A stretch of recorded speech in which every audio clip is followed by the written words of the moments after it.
જય માતાજી મિત્રો, તો આજે મેં બનાવતા જ મોઢામાં પાણી આવી જાય છે તેવી ચટાકેદાર અને ટેસ્ટી ભેળ બનાવી હતી. જ્યારે પણ તમને ભૂખ લાગે તો તમે આ ફક્ત 5 જ મિનિટમાં બનાવીને તૈયાર કરી શકો છો.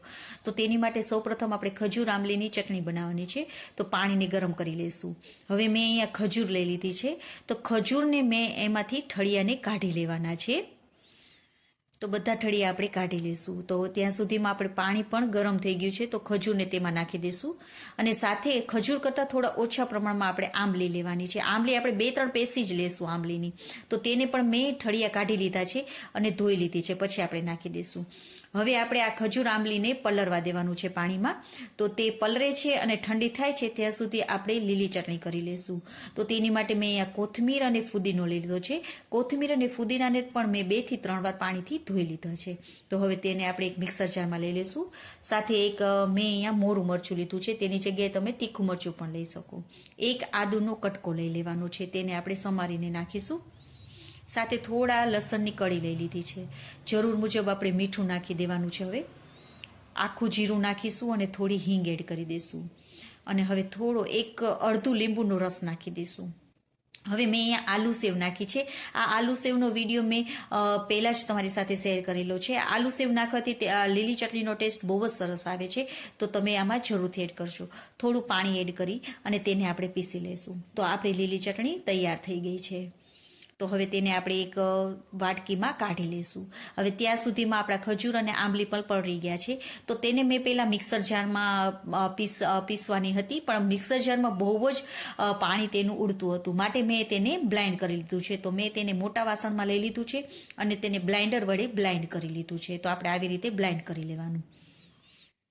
હવે તેને આપણે ગાળી લેવાની છે. તો મેં અહીંયા આપણે જે પૂરી તળીએ ત્યારે જે જારો લઈએ છીએ તેમાં મેં ગાળી લીધું છે. તમારે આસાનીથી આમાં ગળાઈ જશે. તો હવે તેને આપણે ગેસ ઉપર ગરમ કરવાનું છે આંબલીના પાણીને. તો આપણે ગેસ ઉપર તેને લઈ લઈશું.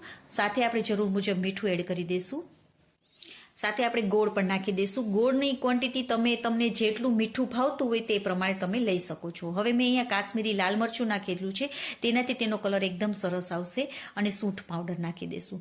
તો તેને આપણે થોડી વાર ઉકળવા દઈશું. તો આપણી જો એકદમ સરસ એવો કલર આપણો બહાર જેવો જ કલર આવીને તૈયાર થઈ ગયો છે. તો હવે ગેસની ફ્લેમને બંધ કરીશું. કારણ કે જે ઠંડી પડશે તો વધારે પણ એકદમ ઘટ થઈ જશે. માટે આપણે આટલી જ પતલી રાખવાની.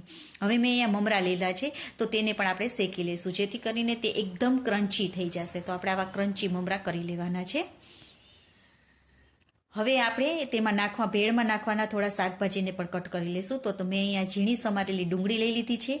સાથે કાકડી લઈ લીધી છે. ટમેટા થોડા લઈ લઈશું. અને બાફેલું એક બટેકું લઈ લઈશું.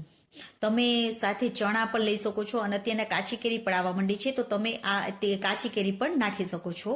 અને થોડી કોથમીર લઈ લઈશું. હવે આપણે ભેળ બનાવીશું. તેની માટે મમરા નાખી દઈશું. પછી મેં અહીંયા ચેવડો જે ખટ્ટો મીઠો આવે છે તે લઈ લીધો છે. તમે તેની જગ્યાએ ગમે તે ચેવડો વાપરી શકો છો.